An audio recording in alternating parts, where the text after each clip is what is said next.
Hello sa lahat, magandang araw. Welcome back sa aking channel. Ang video tutorial natin ngayon ay 3D wall art design.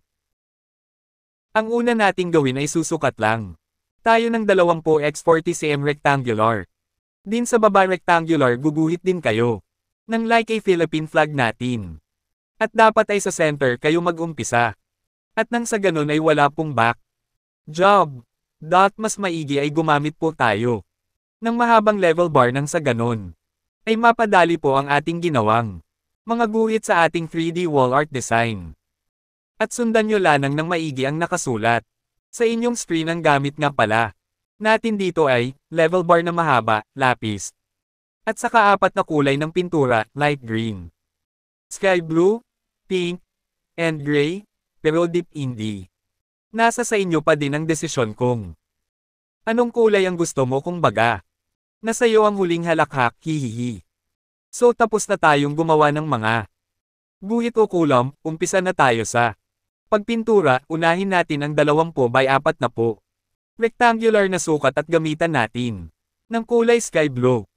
At kung hindi nyo kaya na walang masking tape ay mas maigi na gumamit para po ay hindi kayo mahirapan sa pagpintura ng 20x40 rectangular kulom.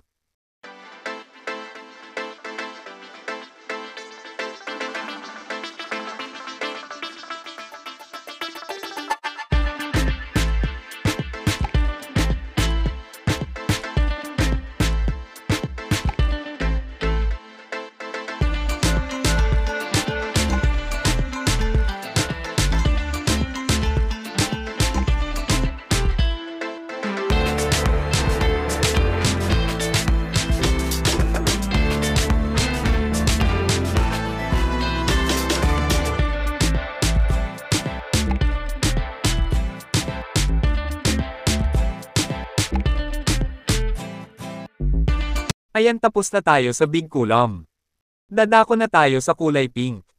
Paalala nga pala, kailangan ay patuyuan ang pintura para po malagyan mo ng masking tape nang sa ganon ay hindi ka po mahirapan sa pagpintura ng kulay pink.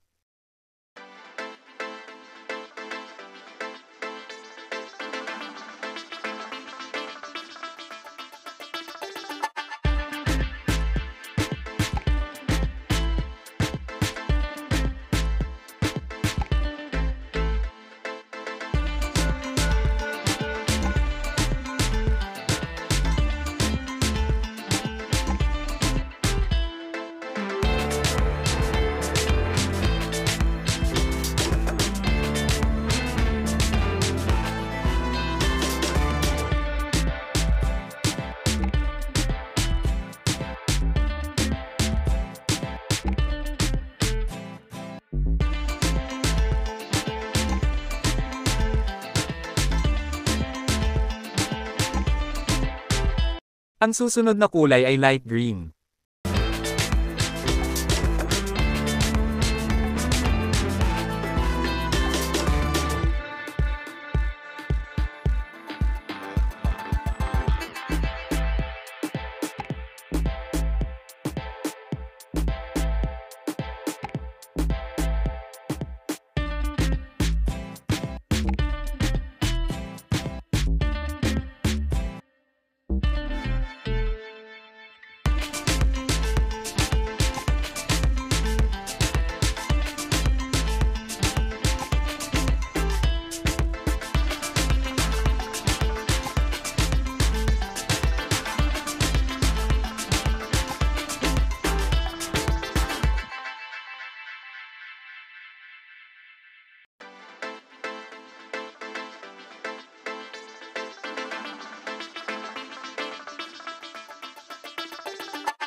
Ayan, tapos na ang ating 3D wall art design. At tinanggal ko na ang mga masking tape na nilagay ko at ang ganda na tingnan ng design. Sana'y nagustuhan nyo ang aking video tutorial. Sa pagtanggal ng masking tape ay kailangan Dahan-dahan lang po para hindi masira ang design na ginawa mo at dapat tanggalin ang mga masking tape habang ang pintura ay medyo basa pa, huwag mong hayaang matuyo ang pintura bago tanggalin. So paalam sa lahat, see you sa akin susunod video, at kung nagustuhan nyo ang aking 3D wall art design, paki-subscribe naman ng aking YouTube channel at hit mo na rin ang notification bell nang sa ganun ay lagi kang updated ka sa aking mga new upload video.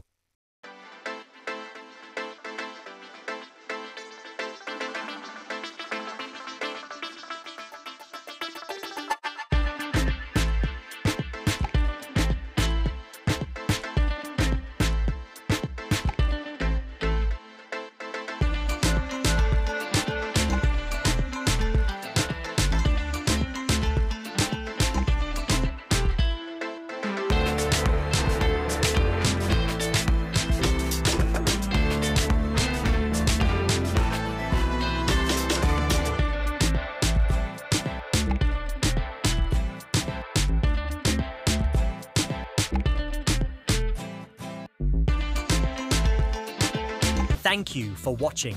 Please like and share, and don't forget to subscribe my YouTube channel, Sam Mix Vlog, and don't forget to follow also on my Facebook page, Sam Diski CP Ausa.